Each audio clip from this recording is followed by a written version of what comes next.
नमस्कार, मैं हूं नीरज मिश्रा और आप देखना शुरू कर चुके हैं हमारा विशेष कार्यक्रम गुनाह के आज के एपिसोड में हम एक बार फिर से आपके सामने उन वारदातों को लेकर आए हैं जो हमारे आसपास घटी हैं, क्योंकि हमारा उद्देश्य आपको सतर्क और सावधान करना है। गुनहगार चूंकि किसी भी शक्ल और सूरत में आपके आसपास हो सकता है, तो इसलिए ऐसे गुनहगार से सतर्क रहिए। और इसीलिए मैं आज का एपिसोड गुनाह लेकर आया हूं, जिसमें हम आपको एक बार फिर उन्हीं वारदातों के बारे में बताएंगे जो कि हमारे आसपास घटी।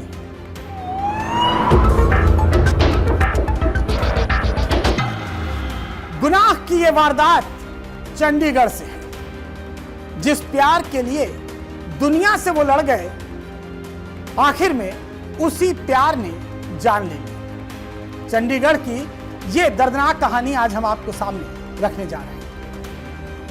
अगर हमारी शादी नहीं हुई तो हम अपनी जान दे दें। करीब 8 साल पहले चंडीगढ़ के मौली जागरा की एक छत पर खड़े दो प्रेमियों ने अपने परिवार के सामने यही आखिरी शर्त रखी थी। परिवार मजबूर हो गया और दोनों की शादी करा दी। किसी ने सोचा भी नहीं था कि जिस प्यार के लिए दोनों ने दुनिया से लड़ाई लड़ी थी, वही रिश्ता एक दिन इतनी दर्दनाक मौत की वजह बन जाएगा। 33 साल कि मोनू और कोमल पहले एक ही स्कूल में पढ़ते थे। बाद में दोनों एक ही कॉलेज पहुंचे, जहां दोस्ती धीरे धीरे प्यार में बदल गई। परिवार इस रिश्ते के खिलाफ था, लेकिन दोनों अपने फैसले पर अटल रहे। आखिरकार परिवार को झुकना पड़ा और दोनों की शादी हो गई। शादी के बाद उनके घर एक बेटी ने जन्म लिया। कुछ सालों तक सब कुछ ठीक चला और ऐसा लग रहा था कि उनकी प्रेम कहानी सफल हो गई है, एक मिसाल बनेगी। लेकिन वक्त के साथ रिश्ते में धीरे धीरे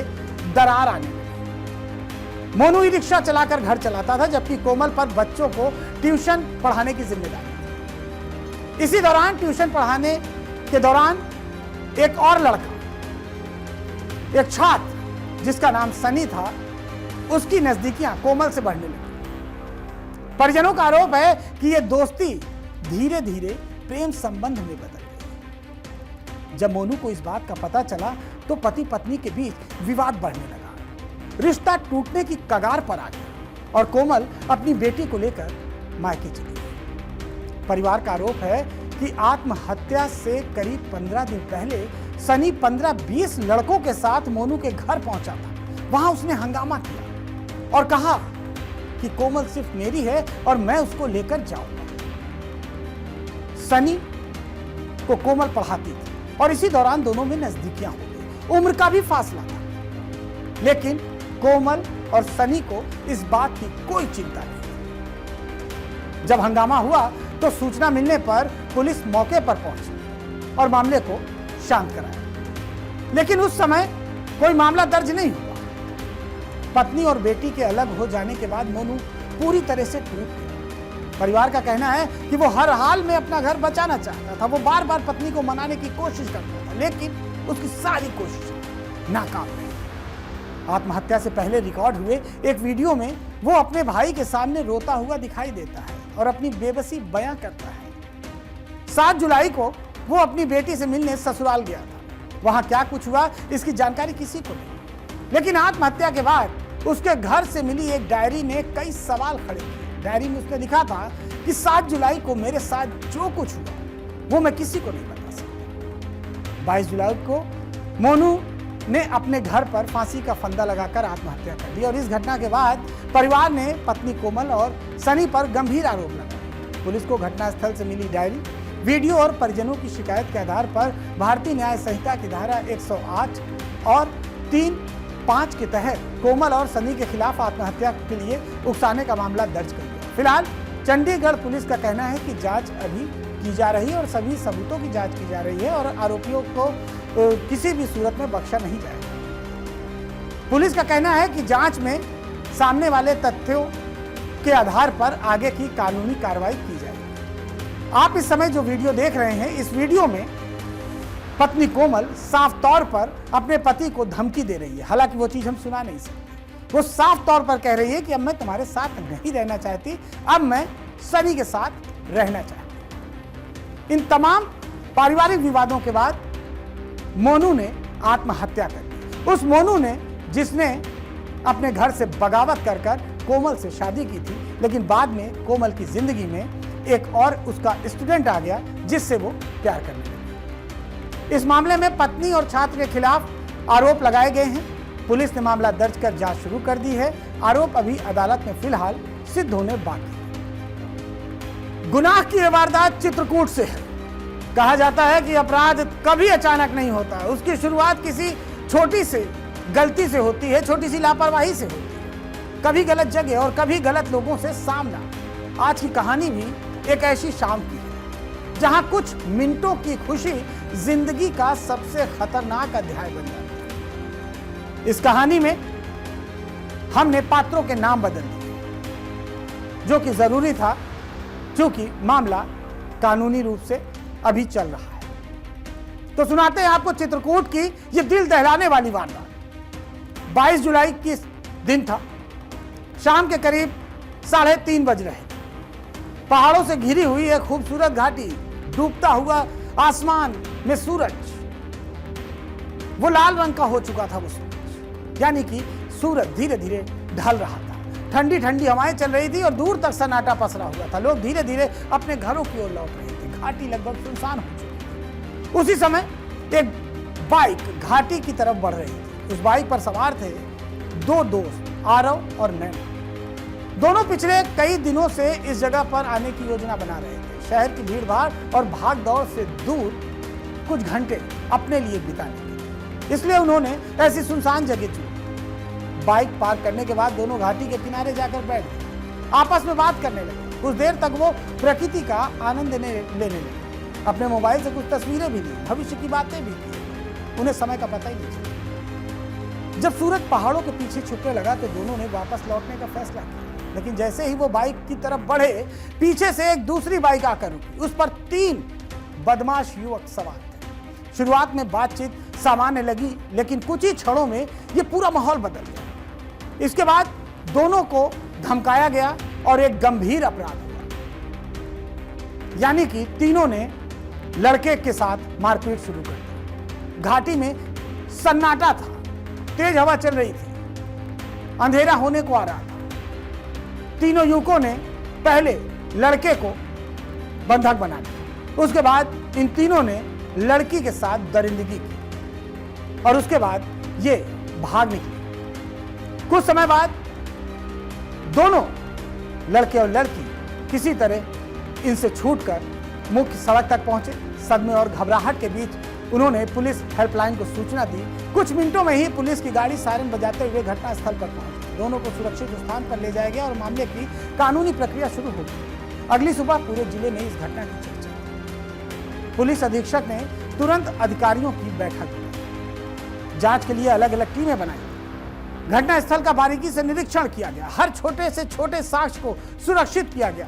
घाटी तक आने जाने वाले रास्ते पर लगे सीसीटीवी कैमरे की रिकॉर्डिंग मंगाई गई। आसपास के ढाबों, दुकानों, पेट्रोल पंपों पर भी पूछताछ की गई। दिन बीतता गया, लेकिन आरोपियों की पहचान नहीं हुई। पुलिस के सामने सबसे बड़ी चुनौती 3 अज्ञात आरोपियों की पहचान करना। न कोई नाम था, न कोई स्पष्ट पहचान। ऐसे में 5 पुलिस टीमों ने लगातार 72 घंटे तक दिन और रात अभियान चलाया। 18 स्थानों पर लगे 374 सीसीटीवी कैमरों की फुटेज खंगाली। 6000 मोबाइल फोन का विश्लेषण किया गया और 58 संदिग्धों से पूछताछ की गई। पुलिस आखिरकार पहले आरोपी तक पहुंचने में सफल हुई। पुलिस ने 50,000 रुपए के इनामी आरोपी जितेंद्र उर्फ भोले पटेल को बाइक और तमंचे के साथ गिरफ्तार कर लिया, जबकि उसके 2 आरोपी फरार हो गए। पुलिस ने सैकड़ों सीसीटीवी फुटेज देखी, हजारों मोबाइल नंबर की लोकेशन और कॉल डिटेल का विश्लेषण किया। कुछ संदिग्धों से पूछताछ की, लेकिन हर बार पुलिस को एक नया सुराग मिलने के बजाय गुत्थी उलझती रही। 3 दिन तक लगातार चली जांच में तकनीकी टीम को एक महत्वपूर्ण इनपुट मिला और एक संदिग्ध मोबाइल नंबर लोकेशन की पहाड़ी के पास जंगल में दिखाई। बिना समय गंवाए पुलिस ने पूरे इलाके की घेराबंदी की। रात का समय, चारों तरफ घना जंगल और अंधेरा। पुलिस की टीम धीरे धीरे आगे बढ़ रही थी। पुलिस के अनुसार एक संदिग्ध भागने की कोशिश कर रहा। कुछ देर बाद अफरा तफरी का माहौल बनता है, लेकिन आखिरकार उसे पकड़ लिया जाता है और पूछताछ में उसने अहम जानकारियां दी, जिसके आधार पर 2 और संदिग्धों को पकड़ लिया गया। जांच अधिकारी तमाम कड़ियों को जोड़ने की कोशिश कर रहे हैं। गवाहों के बयान एक दूसरे से मिला रहे हैं ताकि तस्वीर साफ हो जाए। इस पूरी जांच ने एक बार फिर साबित कर दिया कि आधुनिक तकनीक और धैर्य के साथ की गई पुलिस जांच कई बार ऐसे मामलों में निर्णायक भूमिका निभाती है। लेकिन हर जांच का अंतिम पड़ाव अदालत होती है, जहां सबूतों के आधार पर सच और झूठ का फैसला किया जाता है। तो एक सुनसान घाटी, कुछ अनजान चेहरे और एक ऐसा अपराध जिसने पूरे इलाके को हिला दिया। लेकिन कानून की सबसे बड़ी ताकत यही है कि अपराधी चाहे कितना भी चालाकी क्यों न कर ले, उसके पीछे छोड़ा गया एक छोटा सा सुराग भी उसे कानून के दरवाजे तक पहुंचा सकता है। और इसलिए सतर्क रहें, सुरक्षित रहें और किसी भी अपराध की सूचना पुलिस को दें, क्योंकि आपकी एक कॉल किसी भी बड़े अपराध को सुलझा सकती है। तो देखा आपने इस मामले में किस तरह से पुलिस ने आरोपियों को पकड़ा जबकि उनके पास कोई क्लू नहीं था। फिलहाल तीनों आरोपी अब पुलिस की गिरफ्तारी में हैं, उन्हें जेल भेज दिया गया है और पुलिस पूरे मामले की जांच कर रही है। गुनाह की ये वारदात देश की राजधानी दिल्ली से 70 करोड़ का साइबर फ्रॉड, बैंक मैनेजर ही निकले ठगों के मददगार। दिल्ली पुलिस ने इस बड़े रैकेट का पर्दाफाश किया है। क्या आपने कभी सोचा कि जिस बैंक पर आप अपनी मेहनत की कमाई सुरक्षित रखने का भरोसा करते हैं, उसी बैंक के कुछ कर्मचारी अगर साइबर ठगों के साथ मिल जाएं, तो क्या होगा? दिल्ली पुलिस की साइबर सेल ने ऐसे ही एक अंतरराष्ट्रीय साइबर म्यूल सिंडिकेट का पर्दाफाश किया है, जिसने पिछले 4 वर्षों में देश के हजारों लोगों को ठगी का शिकार बनाया। इस गिरोह का नेटवर्क सिर्फ भारत तक ही सीमित नहीं था, बल्कि इसके तार दुबई और ब्रिटेन में बैठे साइबर अपराधियों से भी जुड़े मिले। पूरे मामले का खुलासा महज 10,000 रुपए की एक ऑनलाइन ठगी से शुरू हुआ। एक युवक को सोशल मीडिया पर वर्क फ्रॉम होम और फ्रीलांस जॉब का झांसा देकर रजिस्ट्रेशन और अकाउंट प्रोसेसिंग फीस के नाम पर 10,000 रुपए ठग लिए गए। पैसे लेने के बाद ठगों ने पीड़ित को ब्लॉक कर दिया और सारी चैट डिलीट कर दी। लेकिन दिल्ली पुलिस ने इस छोटे से केस की तह तक जाने का फैसला किया। जांच में पता चला कि ठगी की गई रकम कई खातों से घूमते हुए डोमिनियन ट्रेडर्स नाम के एक फर्जी शेल कंपनी के खाते में पहुंची। इसके बाद डिजिटल ट्रेल और बैंक ट्रांजैक्शन की जांच में पुलिस को इस पूरे सिंडिकेट तक पहुंचा दिया। जांच के दौरान पुलिस ने 10 लोगों को गिरफ्तार किया, जिसमें सूर्योदय स्मॉल फाइनेंस बैंक का एक ब्रांच मैनेजर और इंसिडेंट बैंक के 4 अधिकारी कर्मचारी भी शामिल हैं। आरोप है कि ये बैंक अधिकारी रिश्वत, टारगेट और इंश्योरेंस बेचने के दबाव में नियमों को दरकिनार कर फर्जी कंपनियों के नाम पर बैंक खाते खोल रहे थे। यही खाते बाद में साइबर ठगों के लिए म्यूल अकाउंट बना दिए जाते थे, जिसमें ठगी की रकम जमा कर उसे आगे के खातों में ट्रांसफर कर दी जाती है। गिरोह जरूरतमंद लोगों का पैसों का लालच देता था और इस आधार पर उनके पैन कार्ड, आधार कार्ड और अन्य पहचान पत्र हासिल करता था। फिर उन्हीं दस्तावेजों के आधार पर फर्जी कंपनियां बनाकर बैंक खाते खोले जाते थे, जिसके बदले बैंक अधिकारियों को मोटी रिश्वत दी जाती। जांच में सामने आया कि सर्वोदय स्मॉल फाइनेंस बैंक के ब्रांच मैनेजर ने एक फर्जी खाता खोलने के लिए 75,000 रुपए लिए, जिसमें से 55,000 रुपए सीधे उसके निजी खाते में ट्रांसफर किए गए। पुलिस ने शालीमार बाग स्थित एक किराए के मकान पर छापा मारकर इस गिरोह के ऑपरेशन सेंटर का भी खुलासा किया और यहां पर 250 बैंक किट, 40 सिम कार्ड, 30 फर्जी कंपनियों के मुहरे, 55 डेबिट और क्रेडिट कार्ड, 1 लाख रुपए नगद और एक ब्रेजा कार बरामद की गई। जांच में यह भी सामने आया कि बरामद 250 बैंक खातों का इस्तेमाल देश भर में दर्ज 156 साइबर ठगी की शिकायतों में किया गया है। इन शिकायतों में करीब 20 करोड़ रुपए की ठगी दर्ज की गई है, जबकि इन खातों के जरिए अब तक 70 करोड़ रुपए से अधिक का लेन देन किया जा चुका है। इस गिरोह के शिकार दिल्ली, उत्तर प्रदेश, बिहार, पंजाब, हरियाणा, राजस्थान, गुजरात, महाराष्ट्र, कर्नाटक और पश्चिम बंगाल समेत 19 राज्यों और केंद्र शासित प्रदेशों में मिले। दिल्ली पुलिस ने फिलहाल 56 लाख रुपए फ्रीज कर दिए हैं और अब यह पता लगाने की कोशिश की जा रही है कि इस नेटवर्क से जुड़े अन्य बैंक कर्मचारियों, एजेंट और विदेश में बैठे मास्टरमाइंड आखिर हैं कौन। यह मामला सिर्फ एक साइबर फ्रॉड का नहीं बल्कि बैंकिंग सिस्टम में सेंध लगाने के लिए उस खतरनाक गठजोड़ का है जिसमें साइबर अपराधियों की देश भर में ठगी का मजबूत नेटवर्क उपलब्ध कराया। अगर समय रहते इस रैकेट का खुलासा नहीं होता तो न जाने कितने और लोग अपनी मेहनत की कमाई इन फ्रॉड्स के चक्कर में गंवा देते। अब सवाल यही है कि क्या लोगों की गाढ़ी कमाई सुरक्षित रखने वाले बैंक सिस्टम भीतर छुपे हुए ऐसे गद्दारों पर सख्त कार्रवाई होगी, और क्या इस अंतरराष्ट्रीय साइबर सिंडिकेट के असली सरगना भी कानून के शिकंजे में आएंगे? फिलहाल इसका सभी को इंतजार है। गुनाह की यह वारदात डिजिटल अपराध से जुड़ी हुई।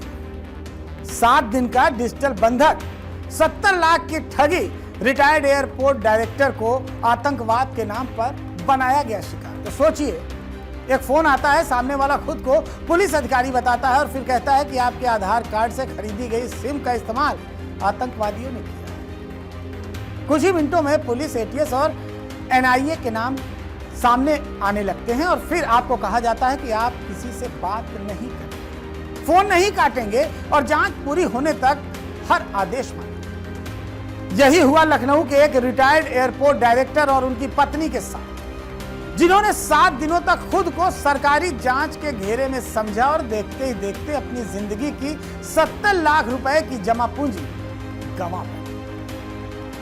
यह मामला लखनऊ के जानकीपुरम का है। यहां पर सहारा ग्रेस अपार्टमेंट में रहने वाले एयरपोर्ट के सेवानिवृत्त डायरेक्टर भोला प्रसाद भगत और उनकी पत्नी माधुरी को अंदाजा भी नहीं था कि 16 जुलाई की एक कॉल उनकी जिंदगी बदल देगी। माधुरी के मोबाइल पर एक अनजान नंबर से कॉल आई। कॉल करने वाले ने खुद को लखनऊ पुलिस मुख्यालय में तैनात इंस्पेक्टर आकाश वर्मा बताया। उसने बेहद गंभीर आवाज में कहा कि भोलानाथ के आधार कार्ड पर जम्मू कश्मीर में एक सिम कार्ड खरीदा गया है और उसी सिम का इस्तेमाल आतंकवादियों ने किया है। यह सुनते ही परिवार के पैरों तले जमीन खिसक जाती। इसके बाद फोन भोलानाथ को दे दिया जाता है। उन्होंने बताया कि वो रिटायर हो चुके हैं, लेकिन ठगों ने यहीं से अपना मनोवैज्ञानिक खेल शुरू कर दिया। कॉल को वरिष्ठ अधिकारी के पास ट्रांसफर किया गया, यानी कि फर्जी अधिकारी। दूसरे शख्स ने खुद को आईपीएस अधिकारी विक्रम सिंह बताया और कहा कि मामला राष्ट्रीय सुरक्षा से जुड़ा है। उसकी संपत्ति की जांच, गिरफ्तारी और एनआईए तक रिपोर्ट भेजने की धमकी देकर दंपति को पूरी तरह से डरा दिया। ठगों ने कहा कि मामला बेहद गंभीर और संवेदनशील है और जांच पूरी होने तक किसी रिश्तेदार, दोस्त या बैंक कर्मचारी से बात करना मना है। परिवार को यह बताया गया कि आतंकवादी उन पर नजर रखे हुए हैं और उनकी सुरक्षा के कारणों से उन्हें अब डिजिटल अरेस्ट किया जा रहा है। डर का ऐसा माहौल बनाया गया कि दंपत्ति ने बिना कुछ सवाल किए हर आदेश मानना शुरू कर दिया और इसके बाद शुरू हुआ ठगी का सबसे बड़ा खेल। ठगों ने बैंक खातों की पूरी जानकारी मांगी और कहा कि खातों में जमा सारी रकम जांच के लिए सरकारी खाते में ट्रांसफर करनी है और भरोसा दिलाया कि जांच पूरी होते ही पूरा पैसा वापस कर दिया जाएगा। भोलानाथ ने अपनी जीवन भर की कमाई बचाने के बजाय उसे बचाने के भ्रम में ही गंवा दिया। उन्होंने बैंक जाकर अपनी फिक्स डिपॉजिट यानी कि एफडी तक तुड़वा दी और ठगों के बताए गए खातों में कुल 70 लाख रुपए ट्रांसफर कर दिए। और यह सिलसिला 1-2 घंटे नहीं बल्कि पूरे 7 दिनों तक चला। 16 जुलाई से 22 जुलाई तक दंपत्ति लगातार ठगों के संपर्क में रहे।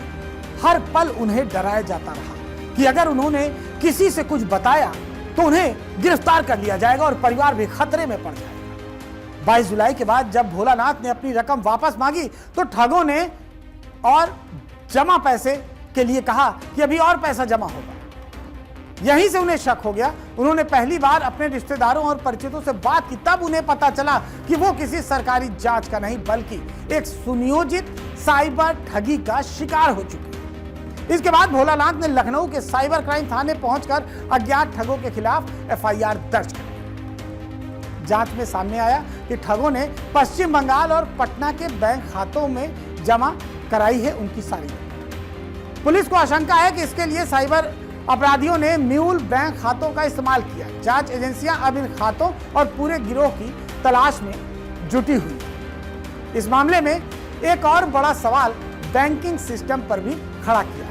भोलानाथ ने लाखों रुपए की एफडी तोड़वाई और बड़ी रकम ट्रांसफर की, लेकिन बैंक कर्मचारियों को कोई शक नहीं हुआ यदि समय रहते सतर्कता बरती जाती तो शायद ये ठगी रोकी जा सकती। ये मामला सिर्फ एक परिवार की कहानी नहीं बल्कि उन सभी साइबर अपराधियों की खतरनाक रणनीति का उदाहरण है जो पुलिस, एटीएस, सीबीआई या एनआईए के नाम पर लोगों को मानसिक रूप से डिजिटल अरेस्ट कर लेते हैं, डर पैदा करते हैं, सोचने का समय भी नहीं देते और फिर जीवन भर की कमाई पल भर में साफ कर देते हैं। याद रखिए, कोई भी पुलिस, एटीएस, सीबीआई, एनआईए या सरकारी एजेंसी कभी फोन या वीडियो कॉल पर डिजिटल अरेस्ट नहीं करती है और ना ही जांच के नाम पर बैंक खातों में जमा रकम किसी दूसरे खाते में ट्रांसफर करने के लिए कहती है। अगर ऐसा कोई फोन आए तो तुरंत कॉल को कट करें, परिवार से बात करें और आधिकारिक साइबर हेल्पलाइन 1930 या नजदीकी साइबर क्राइम थाने में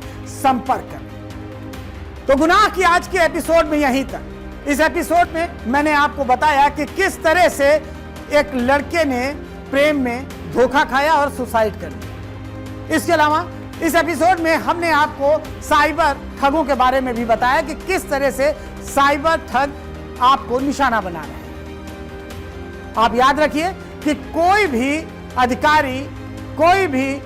अधिकारी या बैंक कर्मी आपको वीडियो कॉल करके आपको डिजिटल अरेस्ट नहीं करता है। कई बार पुलिस के अधिकारियों ने भी इस बाबत आपको बताया होगा, संदेश दिया होगा कि ऐसे साइबर फ्रॉडों से सावधान रहें, क्योंकि अधिकारी हो या एनआईए के लोग हों या सीबीआई के लोग हों, वो कभी भी डिजिटल अरेस्ट नहीं करते हैं और ना ही आपके बैंक खातों की कोई जानकारी मांगते हैं। तो अगर आपके पास ऐसा कभी भी कोई कॉल आए तो सतर्क रहिए और सावधान रहिए और देखते रहिए मेरे साथ गुनाह।